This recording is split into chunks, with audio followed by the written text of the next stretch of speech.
Sam's, let's go. No, I'm good, but I bet you wish it I would have a one night. Hello, everyone. It's your girl Miracle Sims, and you're watching the GSL Talk Show. Tonight, we're going to hear the amazing testimony from Miss Teresa Blaes. So stay tuned. It's a miracle, baby. Shot chill. Miracle Sam's, let's go. No, I'm good, but I bet you wish it I would have a one night. Yeah, it's a miracle, baby. Shot chill. Miracle Sam's, let's go. No, I'm good, but I bet you wish it I would have a one night. Yeah, that I'm not the type of girl that goes. Yeah, it's a miracle, baby. You wish it I would have a one night affair. Welcome back to the GSL Talk Show. I am here with Miss Teresa Blaes. How are you doing? I'm doing really good. How are you doing? I'm good. I'm good. I'm glad to have you here on the GSL Talk Show. Welcome. Well, thank you. Honored to be here. Yes, ma'am. I know you have an amazing testimony to tell us. So I you do. can start off with sharing like where you're from and then just a little bit about yourself. Well, I'm from Alamogordo, New Mexico. It's a little town just northwest of El Paso, Texas. If you know where that is. I don't know exactly, but I only have like maybe one experience in Texas. That's in Salina. So I don't know. Is that close there? I wouldn't know. No. Okay. So, a little bit about me. I'm a serial entrepreneur. My husband and I we run a podcast production company aimed at faith-based ministries, and then I'm also an author, a kingdom life coach, and yeah, so there's just a lot of stuff that I do, and on top of that, I'm married. I've got a family that a daughter and three felines that I'm raising, which makes our house very interesting. Yeah, sounds very interesting and amazing thus far. So, um, yeah, so that's a little bit about me and what I'm doing. I'm also a podcaster, so I run a few shows, some that I do solo and some I do with some friends. So there's that. Yeah, it's just really cool.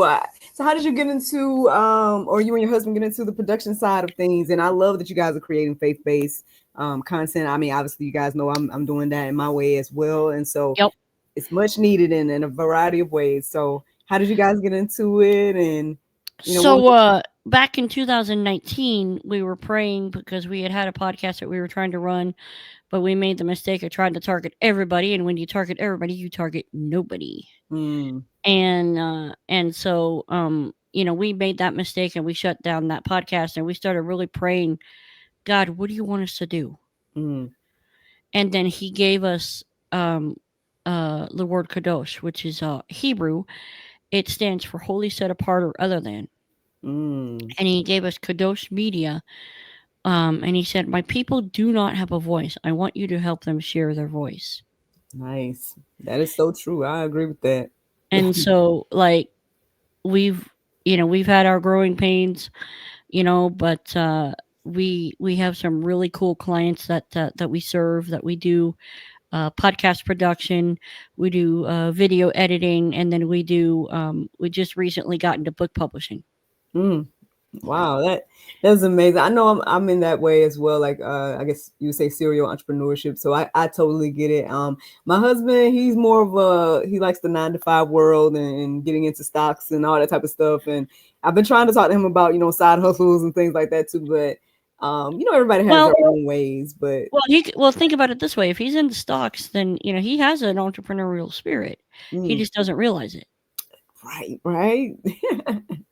look, take it. Need to be listening to this husband. But yeah, like he's definitely motivated in that aspect. But I don't know if he gets the entrepreneurial route fully, and I know it's not for everybody. So I get it. I think me No. and you're here. Amen. Amen. Yeah, no, I've been I got ruined for having a 9 to 5 when I met my husband. He had me read Rich Dad Poor Dad, and that pretty much ruined me. Ah, yeah, yeah. My husband was reading that too, so I think it's kind of opened his mind to some things as well. But yeah, that's a good one. That's a good read. Oh yes, it is. It's one of my favorites. So That's yeah, no, it's been really good. God's been faithful, and He's been good, and we're just kind of like, we do our thing, and then on top of doing the whole podcast production thing, which we do, I'm an author, hmm so I've written a couple of books, and I've got one coming out, and which is kind of why I'm doing all the podcast shows I can get on. hmm well, congratulations on that as well. I know my journey with being an author and whatnot, so it's always good to, have the finished product and things like that, and Amen. because I was sitting on something for a long time trying to figure out how to get it done. So, I'm assuming, are you doing the self-publishing route? I mean, obviously, you said you're publishing yourself, right? Well, so we go through a publisher, but then we Oh, actually help people set up um everything, so like they don't have to. All they got to do is write the book. mm, okay, okay. And so, okay, so you guys have your own publishers, and then you're Mhm. also helping other people publish. Yep. Got you. Okay. Nice. That's awesome, man. Same. It's like once I learned the, I guess, self-publishing route, then yeah, I did start helping others and whatnot as well. And Yep. it's just an all-around blessing. It's like an ongoing, you can create your own, but then help other people and you know, Absolutely. yeah. Absolutely. So, and it's so funny. It's like when this whole thing first started, I remember my husband distinctly saying before this happened, we're not getting in the book publishing business. And God has this thing about calling our bluff. He will do that. He will so call your bluff. Like, if you tell him, no, I'm not going to do something, he'll be like, uh huh, okay. Right. You know, I Yeah. mean, that's how this whole thing, this latest book came about for me is, you know, it's,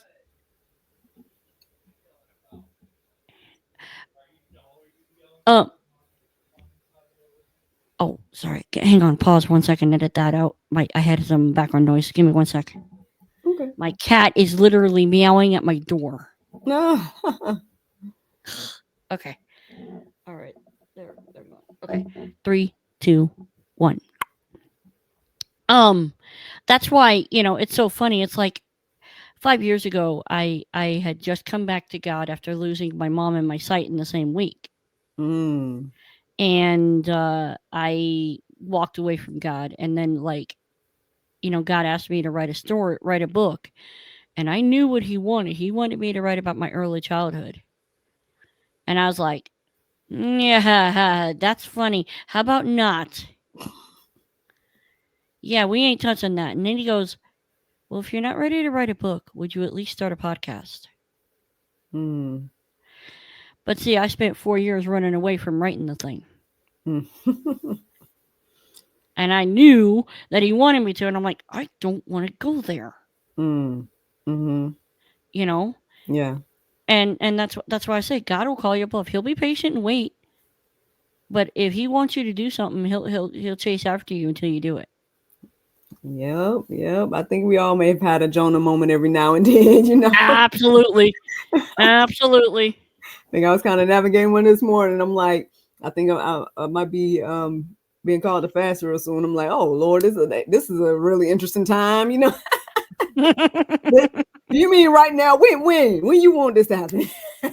so, so I Wait, get so yeah, no, it's kind of one of those, Lord, did I hear right? Did you mind saying that again a little more slowly? right. You know?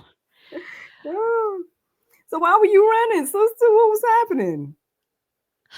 I know you was Well, upset about, I mean, okay, obviously so that was just let me about your mom, that definitely. bring yeah, that brings us around to the actual story. Mm, See, when I was a baby, I'm going to start here because it kind of sets the tone. When I was a baby, I was born with a lot, and I mean a lot of medical problems. mm, Um, and they were saying I wasn't going to live past like 6 months. Wow. And so my mom went into a chapel to pray, and like one of the hospital chapels, that kind of thing, Mm-hmm. and she started praying, and she said that there was a gentleman that showed up next to her, and he had like a clerical collar on, and he knelt down next to her and he started praying with her, and she said she felt an almost indescribable peace. Mm. Well, when she went up to the nurses station to thank the guy, and she described what he looked like to the nurses, they're like, yeah, we don't have anyone who by that description who works here. Oh, wow. So I believe that that was an angel. Mm-hmm. Okay. And the Mm. Bible actually gives credence to this because it says in Hebrews, it says, hey, be cool to strangers because you might be entertaining an angel unaware. Mm-hmm. Wow. You know? Yeah. Well, fast forward, I literally grew up, or no, back up. So I'm actually in an incubator at this time. I'm not moving my arms or my legs, because I can't. And so people had to move my arms and legs for me. Wow. My mom took matters into her own hands. For one thing, she was a part of a biker gang called the Wingmen. Mm. And so they would come in, they would gown up, and tuck their beards and their masks. Because I was jaundiced, I was not doing well. Um, and then they would move my arms and legs for me. My Mm. mom took matters in her own hands and snuck a little black and white kitten named Socks Okay. into the incubator, and I reached for it. Oh, The wow. doctor just happened to see this, looked at me, looked at my mom, and went, "The cat stays." Wow. That's how I came into the world. Mm. Um, my journey from there, I had over 200 eye operations. Wow. I've had over 8 heart attacks, Mm. and many of them were with my mom doing CPR on me, waiting for an ambulance to arrive. Mm. I had to have many, many, many, many, many surgeries between the two eye operations. And the other issue that I had is I developed sleep apnea when I was Mm. put under anesthesia. So every time I was put under the knife, I was taking my life into my hands. Wow. Um, on top of the eye operations, I had brain surgery, cleft palate surgery, open heart surgery, and many others. Whew. So there was a lot that I was always in and out of hospital for something. Wow. On top of the hospitals, um, my mom, I love her dearly and I miss her like anything, but she had a propensity for finding very abusive men. Mm. And unfortunately, that meant a lot of domestic violence. My Um, goodness. there were two incidents in particular that I recall. One in particular was we were in a hotel room, and the individual named Kenneth beat my mom so bad that he broke every bone in her face. Oh my gosh. She found the courage to leave him, but then he began stalking us, so we were always having to run. That did not end until she met him with a shotgun and told him, "If you ever find us again, I'll kill you." Mm. And you got to understand, my mom was Army. She, I was born at Fort Bragg. My mom was 82nd Airborne, and she was also an Army nurse, so she knew how to do things. Mm-hmm. Okay, and she wasn't playing around. Well, Funny enough, the guy left us alone. I bet. Mm. Mm-hmm. Mm-hmm. Amazing what happens when you stand up to a bully.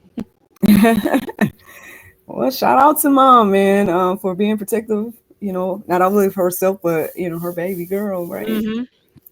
Absolutely. That's where I believe God's protection started. Mm. But see, I didn't know that until years later. Um, you see, at the age of 6 years old, that's when I had to have the heart surgery I mentioned. Wow. And then my mom had gone. I was out of the hospital. I was sitting in the bedroom watching cartoons, and my mom was dating a guy named Kevin,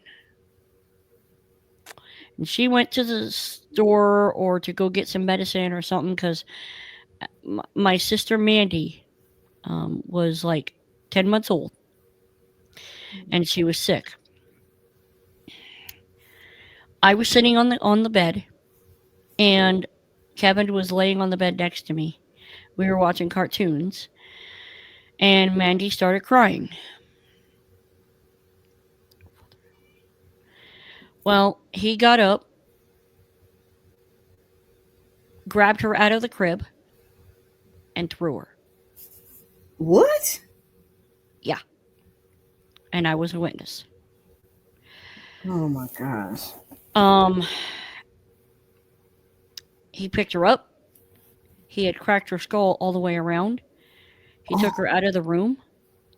She was life flighted to Salt Lake City Hospital, where she was pronounced dead on October 20th, 1989. oh. That, along with many other situations where I dealt with physical abuse and so on and so forth, compounded where I began to truly, if there was a God, I hated him. We were not Mm, on good terms, and as long as I mean, he probably didn't care about me, and I really didn't care for him. So as long as we understood each other, we were fine. mm, You know, and I grew up not having any kind of context for faith because if there was a God, why all the crap? mm-hmm. Mm-hmm. Why? Okay. And so it took, I mean, I did not get any context for my faith until I was a teenager. Mm, And that was only, and before God could show me who he was, he had to show me that the supernatural was real because I didn't buy it. And he did that by, I was attending a school for the blind. And the way that school worked is you go to school during the week and you stay at the school during the week and then you come home on the weekends. mm. Okay. Okay. I Mm-hmm. made that trip every single week. Um, One night I was out with my friends. We were out on the school playground. It was about 8 o'clock, 8:30, somewhere around there.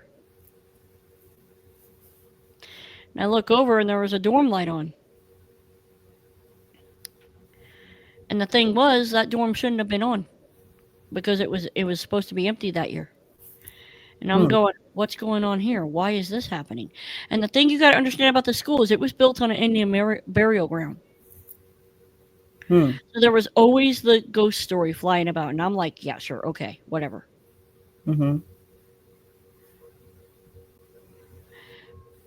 Um,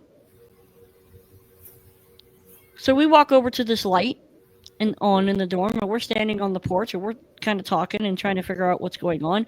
Look in the foyer, don't see anything there. Door's locked, so why is the light on? Mm-hmm. And I hear a voice.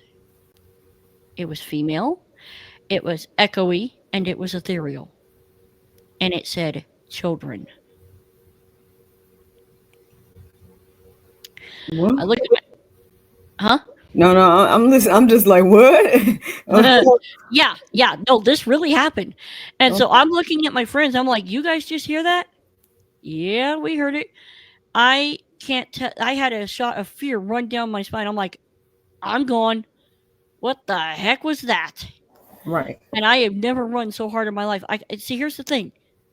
Whatever that thing was, that entity was, it was intelligent because it knew we were outside. Mm-hmm. Mm-hmm. And so some might say it was a ghost. No, I don't think so. I think it was a demonic spirit. But I didn't know that at the time. I Mm-hmm. just knew I encountered something. Right. And I believe God used that to show me that the supernatural is real. What are you going to do with it? Mm. Mm. What are you going to do now? Mm-hmm. That led me down a journey where God had to slowly go show me share with me the gospel, and he used a teacher to do it, Wow. whom I'm still friends with to this day. Oh. Um, she shared with me the gospel, and but I didn't come to faith until maybe a year later, when I was when we had moved to New Mexico, Mm. and I had gone through, she had shown me some Christian music. I That's where I really understood the gospel Mm-hmm. is through a song. Wow. And I was listening to Night Sounds by Bill Pierce on the radio. And and it was basically he was talking and he said, "I'm talking to someone who's heard this message before. What do you have to lose?" And then he shared the gospel one more time. Mm-hmm. I turned off the radio. I got on my knees and I did business with God. Wow. It's That's amazing. how I came to faith. Does it mean that all of a sudden everything got better because I came to faith? No, actually, things got a lot worse Mm. I'm, because I was the only Christian in my family. wow. Wow. You know, my mom was like, "Has so and so been teaching you religion?" It's come up. I don't appreciate that. I taught you about God. Right. Okay, then. Sure. Under what context? Mm. Did, You know, do you feel like she taught you about God? I think she taught me a vague understanding of God, but I didn't understand who he was or if he existed. Mm. Okay. I think my mom didn't know who he was either, Mm. you know, but we had gone through a lot of stuff. I've had many, many opportunities where the enemy has tried to take my life. I mean, yeah, I can see that. I mean, you started from birth. Sounds like, you know. Yes, exactly. You Yeah. know, I've had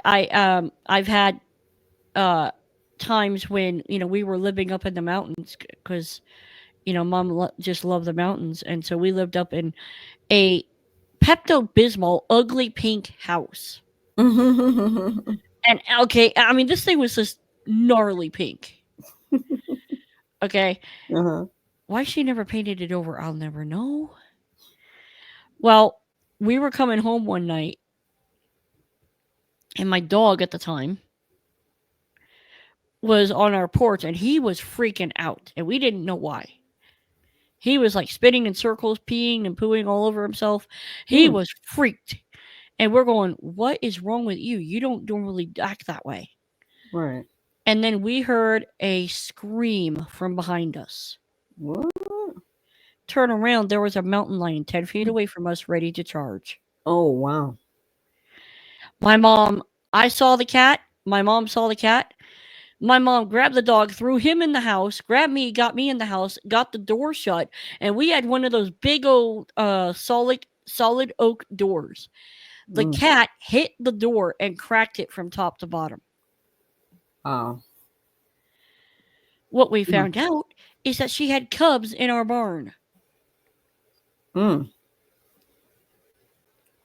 So, Again, God's protection. right. Why? Because I could have very well become lunch. Uh, yeah. Sounds like a whole why bunch the cat of questions. why the cat never ate my goats or attacked my mom when she was milking the goats, I don't know. Hmm. But these are just some of the times where I've encountered God's protection, but I didn't recognize it as his protection Mm-hmm. until years later. I mean, that's how life is, though. I mean, um, I mean, I guess that again, that's the one of the biggest points of the Esther story, right? He's not mentioned, but you can see him working the whole Mhm. time, you know. And so, Absolutely. yeah. Absolutely. And Esther had to kind of come to grips with, okay, what do I do? Because I'm facing something really gnarly. What do I do? Mm-hmm. You know, and I think every single person, if you're serious, will has to acknowledge God, has to acknowledge his handiwork. Mm-hmm. You could write it off as something else, but you're only lying to yourself. I agree. Yeah. Man. Whew, okay, so we're still in your childhood, huh? Because I mean, like this is already a lot to process here. I Trust me, I mean, haven't even touched half of what happened. oh, And that's why it took me so long to get this thing written. mm-hmm, Um, and so I when God said, "I want you to write this," I'm like, "Uh, can we not do not and say we did, please?" You know? right. But but I've it's funny because it's just funny how God works. You know? Mm-hmm, Like I had to come to grips with the stuff in my past. And that means also that I had to come to healing. mm, yes, And that's a hard thing, especially when you're dealing with yeah, between witnessing domestic violence, half the time being homeless because you're living in a car, and then witnessing a murder and dealing with all the stuff around that because I was taken away from my mom at that point, and I was a ward of the state. But even there was God's protection because I ended up with a family friend. And that, as soon as she had me, she called my mom and said, "I've got Teresa." oh, that's a blessing. That is such a blessing. I know we often share about a human trafficking survivor on our channel, and she talks about, the issues that's going on with CPS and stuff like that. So that could Mm, have totally been a different experience for you. So absolutely, it I'm could have. grateful to hear I'm that. I'm very much aware of what CPS does and their filtering of kids into human trafficking. I think is utterly disgusting. Mm, I have nothing but loathing for that organization because they destroy good families, and then the kids that need the help, they don't help at all. mm. I know we could probably go on and on about that. Oh yeah, oh yeah. I've yeah. Yeah. So yeah, I mean, but then God protected me in that. Hmm. Okay, and then my mom got me back, and we ended up having to leave that state because we didn't feel like being targeted. Right.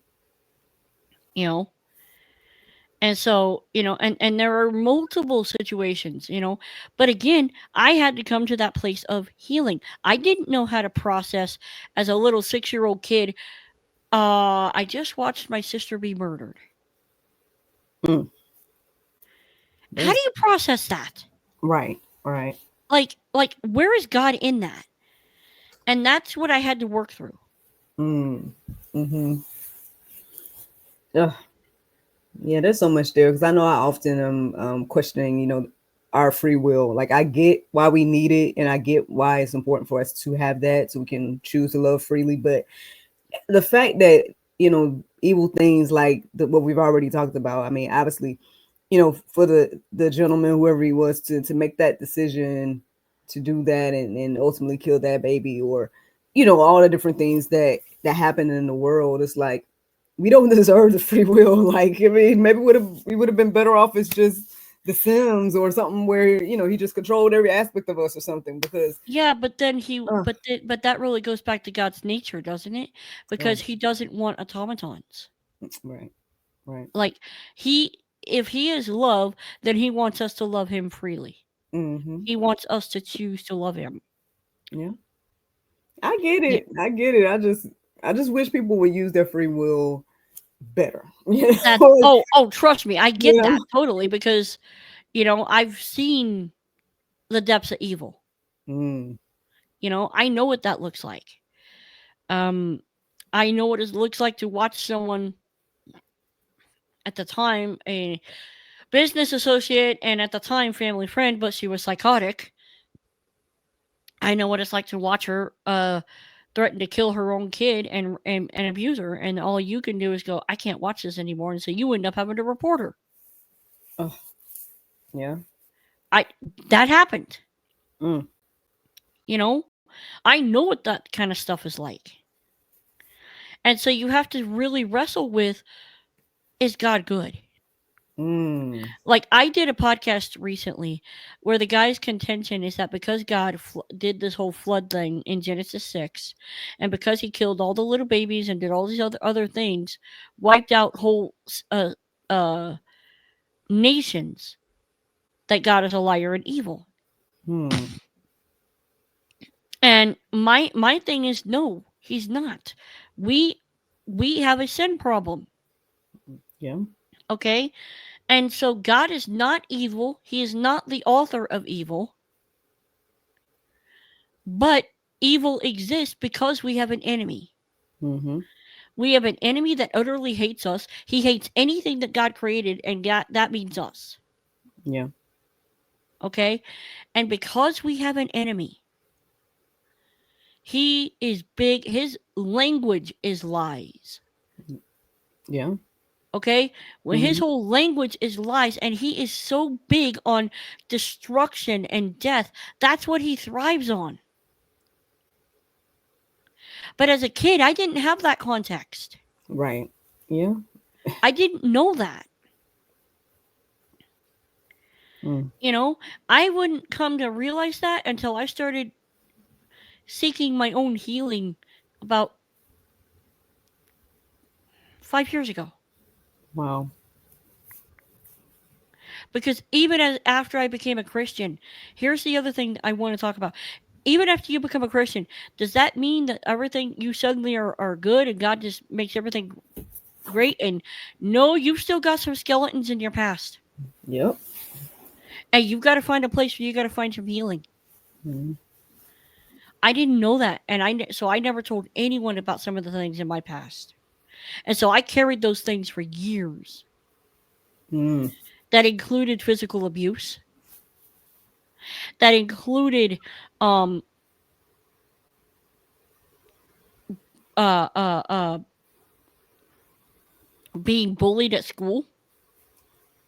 That included a lot of things, and I would have to sit there and go, God, if you're so good and you're this and you're that, then why did I go through all that hell? Mm. What's the end game here? Mm-hmm. You know, losing my left eye at the age of 10 years old and having to recover from that, I grew to hate the doctor that did it. Because every Mm-hmm. time, it wasn't the loss of the eye, it was every time he would come in, he'd have to inject medicine into the eye socket, and it was exceptionally painful, and recovering from it was painful. Mm. Okay, and so you take all this stuff, all these skeletons, all this hurt, all this stuff, and you're carrying it. And I believe there are many believers out there. Mm-hmm. You've got some stuff in your past, probably some stuff that might be worse than what I've gone through. Mm-hmm.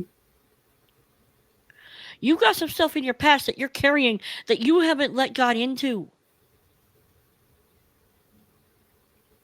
And he's sitting there going, I don't want you to carry that anymore. I Mm-hmm. want to walk with you through that healing. But if you don't open the door and you don't let him into that place, I'm not saying it's easy. It isn't. Right. But all it takes is a first step. Mm. I mean, look, you are preaching and teaching, man. I'm telling you, like, definitely. Hopefully, anybody that watches this and hears, the words that you're saying will be obviously encouraged and inspired by not only just hearing your testimony, but the faith, right, that is exuding from you right now, as well as like the words of wisdom, because you know even in spite of all these things that you went through birth, like the fact that God could bring you back, right, and that you could be speaking today into other people's lives, it's truly a blessing, because again, I mean, you already shared that the enemy tried to take you out multiple times, multiple ways, and Well, yeah. um so I mean, it is beautiful, right, to see and witness, what God is doing with you, for you, and through you. And I'm grateful to hear that, that you're on this side, because again, you have every reason to not be, right. But then what? I'm not sure what good would come from that if that was the case. So, um, So good. To God be the glory, as they say, man. I'm glad Amen. to, Amen. yeah, to Well, hear and this. I think of that passage of scripture where, the disciples are walking on the road and this blind guy's like, "Hey, Jesus, son of David, have mercy on me." Mm-hmm. And the disciples are like, "So, Rabbi, who sinned? This guy or his parents?" Mm, And Christ was like, "Well, actually, no one. But this is mm-hmm. done so that for the glory of God." Mm-hmm. Okay, Yeah. I don't know why some of the things that I've gone through happened, but I've come to this place. If my story brings one person to Christ, Mm, then I'm good. yeah. Like that's just it. Mm-hmm. You know, I am I can I honestly look back and say I'm completely healed from everything? No, there's still some things I'm working through, Mm-hmm. you know? There's still some things me and God are having chats about. And I'm still kind of trying to figure out where my headspace in a few of these areas. Mm-hmm. There's still some places, but I know this. I know God can heal. Yes. And then I think even with you saying that, I think the beautiful thing about, or I don't know how people would feel. I don't even know how you would feel about it, but like knowing that it's not even just physical healing, right? Because you seem to be very healed spiritually to me right now as I listen to you, right? You seem very mentally healed, even though right now, I know you said that you've lost your sight and things like that, but sometimes I think when we hear that word healing, we automatically just think about the physical and not so much the mental or the spiritual. So I mean, is there anything you can speak to in regards to that? I every day deal with chronic pain, Mm, physically. mm-hmm. And for whatever reason, God has chosen not to heal that. Mm-hmm. And I have had to wrestle with him. I've even written some music around it. Um, and the chorus says, "I've held your hand through thick and thin, but lately it seems my grip is slipping. Don't let me Mm, go." wow. And what that song is about, um, it's about it says, I God, I know you could heal this. Your word shows us time and again, but lately it seems that thorn in the flesh is digging in. Mm, Okay, I don't know why God chooses to heal some and not others. mm-hmm. There are times when I have real arguments with him, and I think the thing that I have learned is that it's okay. Have Mm, those arguments with him. He's got big shoulders; he can handle it. right. You know, it's totally okay. You know, am I going to get to that place where I can release the physical healing piece? Yeah, I'll get there. To a point I have, and then I have those moments where I have issues, and um, mentally, I think I'm in a better headspace than I've been in a while. At the Mm-hmm. same time, working through writing the book, I've had moments where God went, "You do realize you have a wound here, right?" Mm, And I mm-hmm. went, "Do tell." And he went, "Well, every father figure you've had has either died, because my dad died when I was 2, Mm. uh, been abusive, or killed your sister, or just left you." And Oh, I'm like, "Well, gee, thanks. Yeah, that's real helpful." I'm sorry. I'm sorry, sis. You just did that. You about to make me fall out with that. You like it's either they died, they Yeah. they So, abused I mean or they killed I your mean, sister. Like, well, seriously. but yeah, Seriously. yeah. Yeah. So, seriously. And so, I'm working through that. Well, how do I said that to say this. Does it mean that I'm, like, completely on a good footing where I'm on okay footing, and yet I still have work to do, Mm-hmm. you know? And I And, think, especially if you've gone through the kind of stuff I've gone through or something similar, that's normal. mm-hmm. And you have to get to that place where you're just going to go, "You know what? God, I don't get it, but we're working through it." Yes, it is an ongoing journey, like walking this thing out, being a believer, trusting God through the ups, the downs, the good, the Yep. bad. Mm-hmm. So yeah, I get it. I mean, I am curious about a little something now. I don't know if you was prepared to talk about this today, but I mean, no pressure. If you like, girl, that's my business. Don't you ask me about that. Yeah. Okay. Um. So somehow, in the midst of all these things, and I don't know if we got out of your childhood part of the story yet. But I think we did a little bit. But you have found love, right? I met your awesome husband and Mhm. all these amazing things. So, I mean, how was that journey for you? If you don't mind sharing, and you know, and anything you feel led to share about that side, because I think the reason I ask is I feel like it's an important thing because I feel like sometimes people um, think a certain way, right, of people that Mm. deal with different ailments or issues and whatnot, and so So here's yeah. the interesting thing. I'm totally blind and he's partially blind. Mm, And at the time I really wasn't looking for any kind of relationship. mm-hmm, But I'll tell you what, God knew exactly who I needed mm. because like he has been a I mean, he is a godly man. He loves Mhm, the Lord. He's mhm. gone through his own stuff, but but God, you know, has brought me the most incredible guy I could ever want. And I wasn't looking, you Aw. know. He just it just happened and um we've been married for over 20 years now and we've got a special needs daughter. Wow. Well, congratulations, right, on the marriage and the length of time and your daughter and everything like that, man.